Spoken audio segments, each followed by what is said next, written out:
periodic versus perpetual inventory management. So what does that mean? Now, back in the day, long before, the cloud or any of that stuff, people were doing stuff with pen and paper. I mean, they still are at work, Excel spreadsheets or whatnot. So they only had a kind of a look at what they had when they were looking at it, when they had last counted it, right? So you don't really have a real-time look. Now, you can assume based on your orders, you can kind of keep track of it manually of like what's coming in, what's coming out. It's a little harder to do, but again, you don't really know until you perform, a cycle count.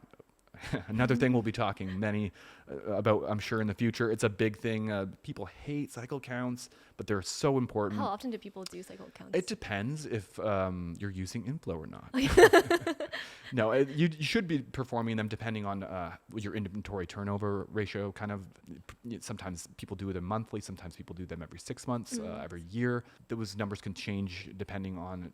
You can even do cycle counts for certain things more often. For example, things that are more expensive, you could cycle count them more often just to make sure that, they're there still and not damaged and everything. Not stolen. Exactly. So yeah, and that's something that you can kind of mix and match a lot of these methods, which we'll get into, of course, in future episodes. But you can kind of maybe just do cycle counts based on your different inventory classes.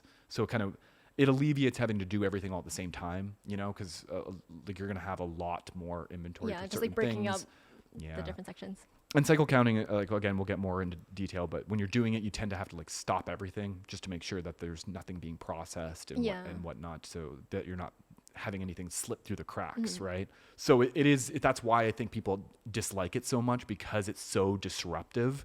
That they just don't want to do it. So they keep putting it off and putting it off. But it becomes more important if you're doing a periodic inventory management system, right? So if you can switch to the perpetual system, which is what inFlow is, any software system generally is a perpetual system, and that kind of means it's giving you a real-time look into what you have, right? So if you have a purchase order that comes in, you're filling that, it'll deduct it immediately from your stock levels, And another great thing that inFlow does is you can set things up in like different locations or different sales channels so that you're taking things from certain things. So you'll know, say you have a warehouse in Toronto and you have another warehouse in Hamilton.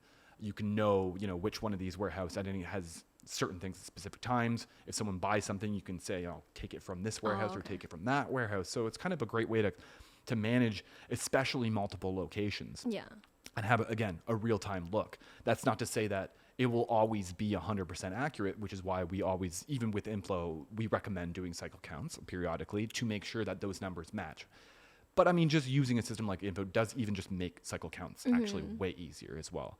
So, I mean, that's a great way of really thinking of it. Is it's like you still have to do it, but at least it's like not automated, as hard. yeah. At least it's like makes it like easier, right? Like less of a headache.